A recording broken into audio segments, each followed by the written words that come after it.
तो जिनका भी मूलांक नंबर 8 है, तो मैं ये देख रही हूँ कि इस महीने आपका कुछ तो प्रॉपर्टी का इश्यू है, कुछ प्रॉपर्टी के प्रोजेक्ट्स चल रहे हैं या कुछ प्रॉपर्टी से रिलेटेड इश्यूज है, रियल एस्टेट में इन्वेस्टमेंट्स है, म्यूचुअल फंड्स में इन्वेस्टमेंट्स है, शेयर्स में इन्वेस्टमेंट है। तो इस समय जो भी लोग अपना घर मैनिफेस्ट कर रहे हैं कि उनको घर चाहिए, फ्लैट चाहिए, प्रॉपर्टी चाहिए, अटक रही, तो डेफिनेटली नंबर 8 वालों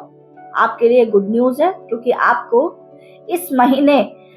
या तो आपकी रजिस्ट्रीज होंगी और या आप न्यू प्रॉपर्टी को फाइनल करोगे और या आप रियल एस्टेट में इन्वेस्टमेंट करोगे और म्यूचुअल फंड में इन्वेस्टमेंट करोगे, और ये इन्वेस्टमेंट आपको बहुत ही आपके लिए फ्रूटफुल होगा। साथ ही साथ मैं यहाँ पर ये देख रही हूँ किसी तरीके के प्रमोशन या बिजनेस ग्रोथ के भी ऑप्शंस आएंगे, जहां पर आप एक लीडिंग फॉर्मेट में मुझे दिखाई दे रहे हैं, एक लीडर बनते हुए, एक लीडर की भूमिका में मुझे आप लोग दिखाई दे रहे हो। तो डेफिनेटली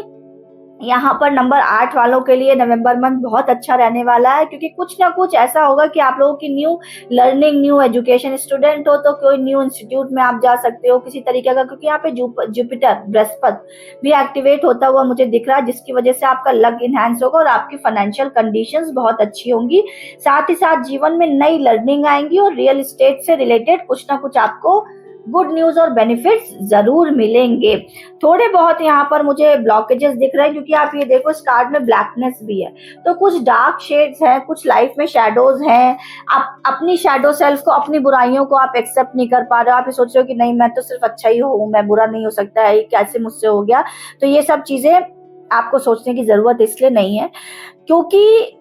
जरूरी नहीं होता है कि जो दुनिया कह रही है, जो दुनिया जजमेंट दे रही है, वही सही है और वही गलत है। ये आपको पता है, हमारी बुराइयों को, हमारा एक दो सेल्फ होते हैं, एक व्हाइट सेल्फ, एक ब्लैक सेल्फ। एक black self is shadow self. हो सकता है कुछ चीजें आपकी गड़बड़ हो या कुछ चीजें आपको, कुछ एक्टिविटीज, कुछ एडिक्शंस आपको हो, तो आपको बिल्कुल भी उसमें, मैं ये नहीं कहूंगी कि उसको आपको एक्सेप्ट कर लेना, लेकिन गिल्ट में भी नहीं रहना है। कोशिश करनी है कि अपनी शैडो सेल्फ को, अपनी बुराइयों को एक्सेप्ट करते हुए गिल्ट फ्री होकर जीवन में कैसे आगे ग्रोथ की तरफ बढ़ना है। जब आप इस प्रैक्टिस को करोगे, तब जाके आपकी शैडो सेल्फ रिलीज होना स्टार्ट होगी और आप एक पूरी तरीके से सक्सेसफुल पर्सन बन पाओगे। अपनी शैडो सेल्फ को रिलीज करने के लिए आप हमारी माँ काली वर्कशॉप के संग जुड़ सकते हैं।